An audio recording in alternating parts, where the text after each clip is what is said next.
Hey, greetings and thank you for tuning in to the show. I'm your show host, Pastor Jeff. Once again, this week we're continuing our topic dealing with human trafficking, sex trafficking, and child trafficking. Before we get started though, once again, I would like to give my viewers a shout out. Thank you for your support and your prayers. I want to give a shout out to those that's watching in Tennessee, Virginia, and West Virginia, not only here in the state of Florida, also in Georgia. Once again, Pastor John, I thank God for your prayers and your support. Today we have in the house Katy Carignan for the Northeast Florida Human Trafficking. She is coming to share, give us awareness and information dealing with trafficking. So friends and family, don't go anywhere. Stay tuned for this very important topic right here on the Jeffrey B. Valentine Show. Men's Closet, a one-stop shop for men's and boys' clothing, wants you to look good year-round with the best prices in town. Get 2 suits for $100. Stacey Adams suits, buy one, get one free. Are you big or tall? Men's Closet has all sizes and does alterations on site. Caps, clergy robes, tuxedo rentals. We do it all, including casual wear like 2-piece sets, just $39.99, or cargo shorts, 2 for $40. There isn't a look or style you can't get at Men's Closet. When you look good, we look good. Welcome back to the show. I have my friend Katy Carignan. How you doing? Hi. From the Northeast Florida Human Trafficking. How you doing? Thank you for taking the time out, bringing awareness of human trafficking. How you doing thus far? How's your morning? It was good. It's good. It's been a busy morning. So Yes. we have gotten an alert that there's a child that's missing right now. So I will definitely give you that information. This is one of those things that happens. A lot of times that runaways will be Come on. going away. Go ahead and give that information. So this was somebody that left at the beginning of the month is when she disappeared. And Do you have a picture? Yes, I do. Okay. So it's this. You probably missing can't see it right now, but we'll show the picture on the screen. But the information, you want to give Victoria Faith Edwards, female Caucasian, white, 5'1", 119 pounds, blue eyes, brown hair. And that's been updated to say hazel eyes, so, and that her hair may have been changed from blonde to blue or a dark color like black. So they're not entirely sure. So this morning's been busy, but we're thrilled to be here. Yes, well, that's why we're here, to bring awareness dealing with sex trafficking, human trafficking, child trafficking. Before we dive into it, let's know a little bit about yourself. Tell us about yourself. How long you been with this organization? Okay, so I've been with the Northeast Florida Human Trafficking Coalition for several years now. I became co-chair back in February, I think. I could be totally wrong about that, but I think it's February. I started doing work with sexual assault survivors 22 years ago. And some of those were in fact trafficking survivors as well. So, but I actively got engaged with trafficking here in the Jacksonville area several years ago, and with the coalition. I think one of the really powerful things about the coalition is that it really brings together all of the partners that work in this area. So it's not just one agency trying to do this, it's everybody working together to really eradicate what is essentially modern day slavery. Wow. It's bigger than what we think it is, isn't it? Absolutely. Why is it that it's been, it seems like, not saying that it has been, but it seems like sex trafficking is not being mentioned, it's not talked about it like it should? I really don't know. I mean, it seems like when it is covered often too, it's covered in a sensationalist way, which is not what we need. It's not just women that are victims or survivors of sex trafficking. There are men and boys that also are. This is a crime that doesn't discriminate. And we're the Human Trafficking Coalition, so we work survivors that are both human trafficking as well as sex trafficking. So that can be labor trafficking, and that's everything from what you could think like a nail salon to someone that's working in someone's home that perhaps they're a nanny, but instead of having their own room, they're made to sleep with the child in the child's room, things like that. It may be, a lot of people think of agricultural labor trafficking, so people that are perhaps used in that way.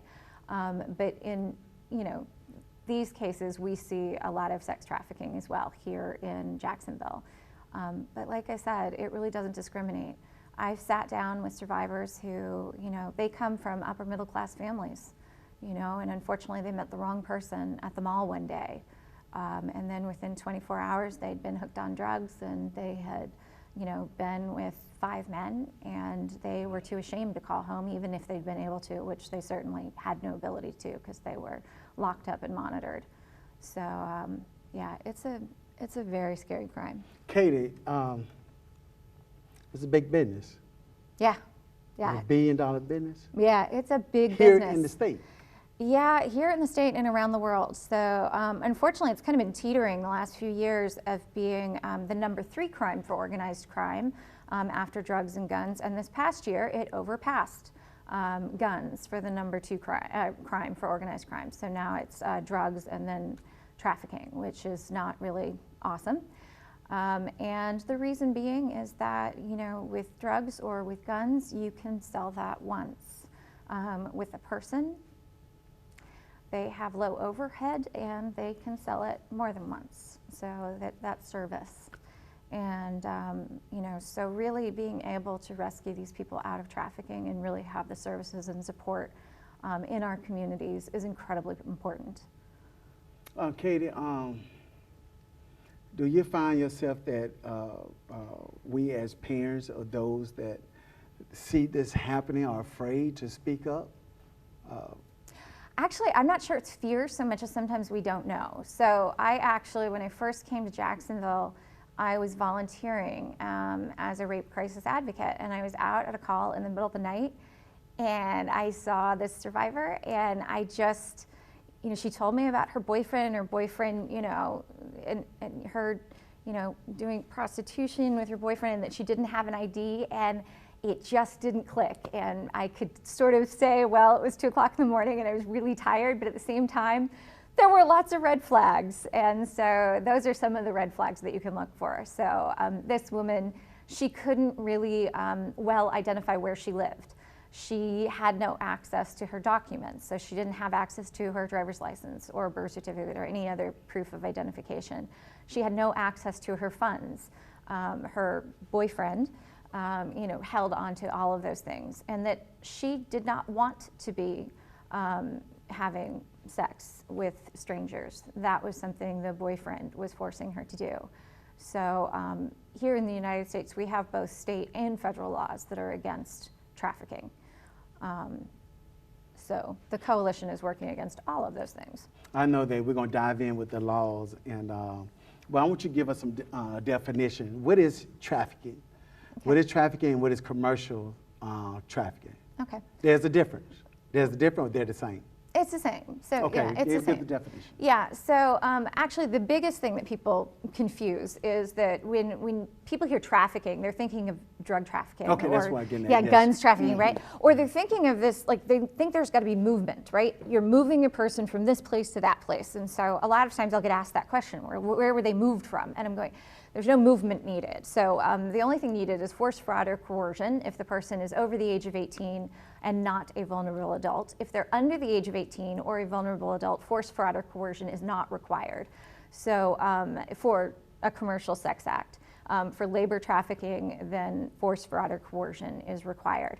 Now, the thing that people get confused also is smuggling versus trafficking. So they often think, that when you bring someone into the country illegally, that's trafficking. Mm-hmm. So what will often happen is that a person might choose to be smuggled into a country, but they've paid their way. They absolutely believe that when they get here, they'll be doing a regular job and everything else. They've already paid their way. Just like if I fly, to Europe, I've paid Delta for my airline ticket, and when I get to Europe, I'm going to go do whatever I'm doing there. They feel the same way, that once they get here, they're going to be free to do what they plan to do here. But instead, the smuggler keeps control of them, and then what was smuggling turns into trafficking, because they're now forcing them to perform labor for them or sex acts that were not part of the original bargain. Lord have mercy. We are here with Katy Carignan. She's with the Northeast Florida Human Trafficking Coalition. Coalition, thank you. I didn't add that to it. That's okay. We have to take a quick break, but when we come back from our break, you're going to give us some laws some Yeah. red flags and Absolutely. some information that if they want to be a part, how they get help. Absolutely. Amen. Yeah. So please grab pen and paper. Please don't go anywhere. We're bringing more awareness for human trafficking. Thank you for watching. We'll be right back. We're taking a break. We'll be right back.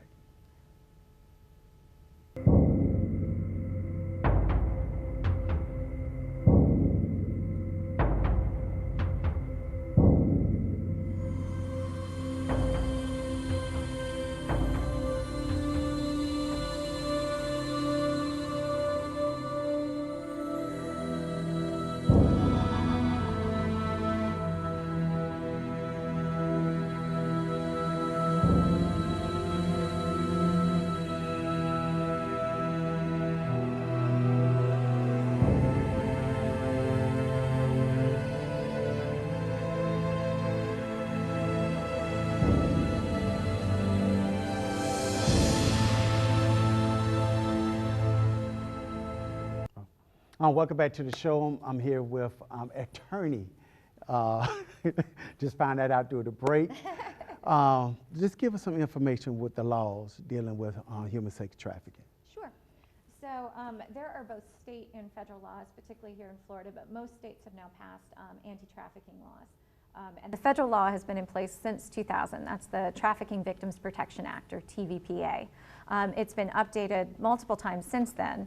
The most recent one was in 2013. So that actually gets rid of, there is no longer a federal crime that's called child prostitution.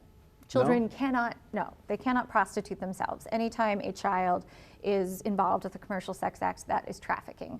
So whether or not there was fraud, force, or coercion involved, it doesn't matter, it's trafficking. Okay. So that's a great charge, which is good. Yes, Yes, yes, okay. it's very good to know. Yes. And I think it's important because a lot of people that maybe don't do this work, they don't necessarily realize that change. And that was a very important change. Yes. The TVPA also made a path to citizenship and being able to stay in this country. So there's something called a T visa. And it's something that people that have ended up here trafficked into our country are able to apply for. They can even bring their families over. And it's really helpful for them because one of the things that often kept them in bondage and in slavery was that they were afraid of reaching out to the police or other, services that might be willing to help them because of the fact that they knew they didn't have legal status here in our country and that perhaps they left their home country because it wasn't safe. So we really want to have those protections. We have actually at the coalition here is actually a combination of three sort of wings. We have our service provider group, we have our law enforcement group, and then we have our community action team, which also includes our interfaith network. And then we have two subcommittees. One, the legal subcommittee, and then the other, the Spanish-speaking subcommittee, which deal with two special populations that we really saw in Jacksonville that needed more specialized attention. So our legal subcommittee is formed both of our law enforcement, but also attorneys in our area that have agreed to do pro bono work for trafficking survivors. Oh, really? Oh, it's amazing. We've had a huge response. So the local law school, Florida Coastal, they actually even hired a new person that is doing a lot of the interviewing to find out, if people have trafficking issues that they need assistance with. And then we have our legal subcommittee chair, who interface with the Bar Association's Human Rights Committee, who actually they have all of these attorneys willing to do it. And these are attorneys that are from the biggest firms and the smallest single practitioners. So they really are doing amazing work for these people. And these are not necessarily quick cases. Some of these can take years. So the TVPA also did put in charges that can be brought in a civil case against a trafficker. The good thing about that is it's not just the person that actually, was holding the person against their will. But, for instance, if a large corporation isn't doing their due diligence on, checking out whether or not trafficking is in their supply chain or, that they've somehow engaged someone that has traffickers, trafficking victims working for them, they can be held financially liable. Wow. And in Florida, we've had a case. We have case law that's actually supported that. So it's really good. And all of our attorneys that do that pro bono work have agreed to donate those funds back to trafficking organizations or the coalition if they were to get any funds that went to pay towards attorney's fees. So it's amazing. Wow, that is amazing. It is. It's really good. We could really be a blessing to someone to help them come out of a trafficking. Oh yeah. Oh, it's incredible. So, I mean, we have such great organizations in this town, and our service providers, that's what that piece of the meeting really is that this is the local sexual violence agency, the Women's Center of Jacksonville. We've got DV shelters. We've got Hersong, who's, they're starting the first trafficking shelter in our area, which we desperately need. And we have organizations like Rethreaded and Mandy's Makings who, and actually I'm wearing both of them. So they make jewelry, and these are ways of supporting actual survivors. So Rethreaded actually is a program for people that are coming out of trafficking where they teach them job skills. And they can be on multiple tracks. So they'll teach them how to do marketing or how to do fundraising or in various different kinds of jobs they might be interested in. So it really is, it's amazing to be Attorney working. Katy, what is the hotline number? Do you have a 1-800 number if someone need to call? So it's the National Human Trafficking Hotline number, which Okay. is 888, I think it's 3737888. I wanted to make sure I was Okay. not saying that wrong. And we have it on the screen. What is some of the red flags? Okay, so some of the red flags, and it's hard because as you do this work, you start to see it more than other people. When I would train other advocates about this, I would say, you know, it just sort of feels trafficking. But some of the things are, if somebody's malnourished, if they have bruises they can't really explain, if they can't really explain where they live or they're not very familiar with their environment, if they can't control their comings and goings, if the place where they work is, you know, it has boarded up windows or bars on the windows, or they describe being locked into the place where they're working or sleeping, if they have to sleep at the place where they work. Now, the interesting thing, particularly for you and your audience, is that interfaith has always been incredibly important to the battle against trafficking. And part of that is because traffickers, they might not let that person go anywhere else, but they'll often still let them attend church. I know, strange, right? Yes. So a lot of times they'll let them attend church, and a lot of our trafficking survivors are then able to reach out. So somebody at the church gets to know them, might notice some of these red flags. Is the person new to the country? You know, can they not really explain? They just seem to have some of these red flags that we're talking about. They may have a brand or a scar or a tattoo, you know, someone's name or something with a dollar sign, something on their neck. Now, of course, those cannot be, but all of those things are the kinds of things that we look at. They may be afraid of law enforcement, but one of our recent cases that there was an indictment just, I think, in the last 2 months. This was a woman that was brought from Mexico, and she thought she was going to be a surrogate for a woman here in the Jacksonville area, and she was trafficked. So, and it was from going to church. It was a woman at church that got to know her, and finally, you know, she trusted her enough that she disclosed what her situation was. The woman called the hotline. She got engaged with the federal law enforcement, and they did an investigation over the course of, gosh, I think it was over a year, and then the indictments came down. That woman lived with the friend from church for a while until she was able to get a job, and now she's out on her own with her own apartment, and she's doing really well. Great. So. I know one of the red flags that you sent me were poor mental health and abnormal behavior. So some of the things that you'll see, it's very similar to what you see with trauma as well. So post-traumatic stress disorder, those kinds of things are very similar that we see with trafficking survivors. So we have that, they may not want to make eye contact. They may not be comfortable describing things to you or telling you things. When I'm trying to build trust with a survivor I'm working with, when they do start telling me their story, I'm not shocked about it, okay? Because they think that if we hear what they've been through, we're going to think that they're dirt. And we don't. We know these are still people that are loved. These are people that are worthy. They are not the problem. The trafficker, the person that did this to them, is the one to blame. The actual person, the survivor, is the one that we want to help and we want to build up. That's good, Kate. That's good. That's good. Oh, wow. Yeah. Wow. I know for the past 2 years, my wife and I was sharing with my wife that this is one I want to be partnered up with to bring awareness, use this platform through the TV show to bring awareness. But I did not realize in the state of Florida, we are recording here at CW in the studio in Jacksonville, Florida, but I didn't realize the state of Florida was the third highest state dealing with human trafficking in the nation. That is not a list you want to be on top of. No. Well, I'm blown away. We are dealing with human trafficking. We have to take a quick break. We'll be right back.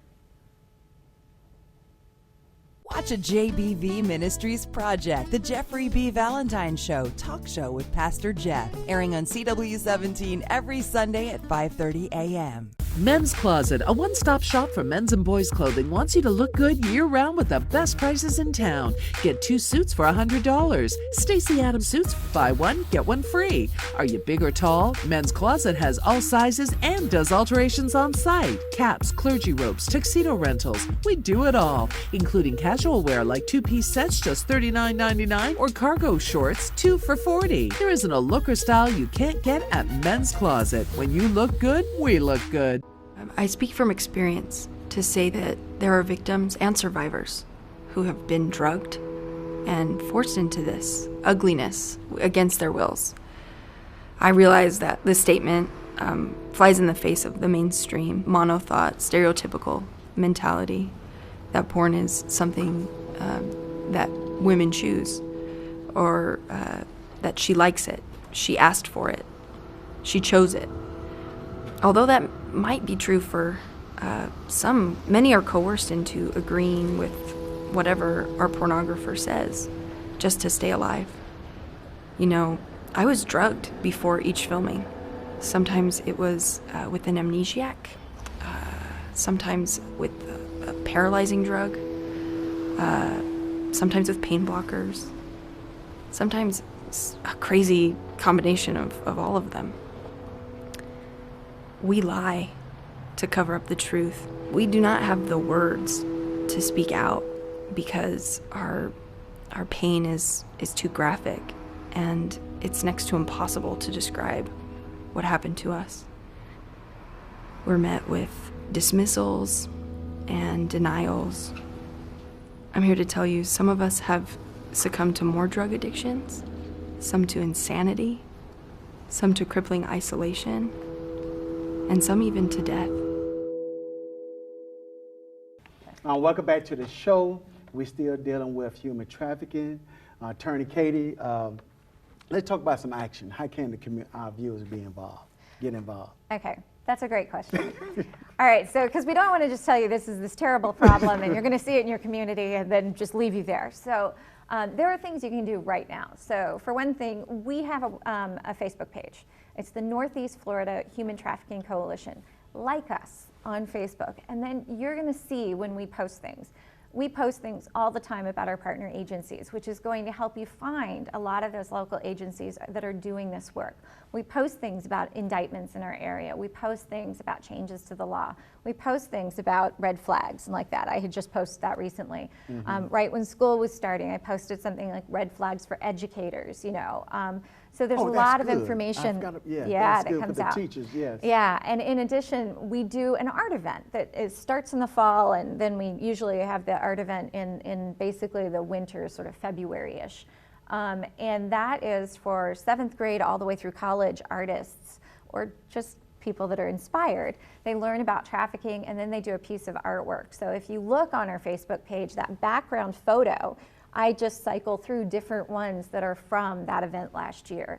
They're amazingly powerful. It's incredible the imagery that these students were able to capture. And the real stories, because they would write a card, which you can't see in the image, but they had a card where they talked about what they were trying to say with their piece. And it showed an incredible knowledge about the subject. They clearly had taken a real interest and learned a lot about it before doing the piece of art. Which is amazing. Yeah, it was really good. The other thing too, I started several years ago, probably 10 years ago now, for birthdays and holidays and times which are gift giving, of giving gifts that were meaningful in a way. So this is a bracelet that comes from Rethreaded, which is an organization in town that supports survivors of trafficking. They have lots more that are much more complicated and beautiful than this. This is what I happen to love. This is one from Mandy's Makings. She's another organization who supports. What's the name of the organization? Mandy's Makings. Okay, Mandy's Makings. Mandy's Makings. And I just posted about her this morning on Facebook. So Okay, if you give go me to the our Facebook information page, and we make sure we have it on the screen for you. absolutely. Okay. So that's another thing that you can do is that when you have something like that, you can give items that you know are going to support those women. There are also international ones. Trades of Hope is one where the women that are making these articles, they're getting that money. It's helping them start their own businesses and get out of trafficking and have something that they can do. So it's really, really helpful. In the same way, we have a community action team. So most of our individual community members that want to be involved with us, that's what they join, is the community action team. So they get updates about what's going on within the law enforcement. You know, did we just get new indictments? Did we get any new, convictions? They also find out about, are we having activities? We also do what's called an ambassador training. So if you'd like to be able to represent the coalition at tabling opportunities, if you'd like to speak at your church about trafficking, about the coalition, then you can come to our ambassador training and we can train you how to talk about that, how to talk about the coalition, so you can recruit others that want to be part of this. So y'all will go into the churches, or do they have to come to y'all? Y'all will go into the organization, to the business? Oh yeah, I do trainings all the time. Now I'm not necessarily going into the churches, so I often am doing legal training. So I was over at But you will have someone. yeah, the county court judges. Okay. Actually, we did training Really? for 2 weeks ago, I think, all the county court judges. We did a training on trafficking. So they had better ideas of the red flags to look for. When they saw juveniles in their court, they wanted to say, okay, well, what am I looking for to consider that maybe this person is being trafficked and that I need to get maybe one of these pro bono attorneys on the phone to, look at this and see, is there an issue that needs to be dealt with? Well, Attorney Katy, especially when you mentioned about the schooling, most here in the state of Florida, Georgia, where we know the nation, most of the schools are starting within the past couple of weeks. And I really, you'll be back with us next week, right? Right. And I want to dive into that, how the teachers could be informed, be trained. You can share some awareness how they can watch and see dealing with their children, right? Absolutely. Amen. Okay, I'm sorry that I cut off. I know we ran out of time. Please come back and be with us next week. We are still talking about this very important subject, trafficking, sex trafficking, human trafficking. I love you. Come repent, forgive, and live. If you want to have a right relationship with Christ, you got to repent. Remember, love is in love until you give it away. I'll see you next week. God bless you. Bye. Bye. Bye. Bye-bye.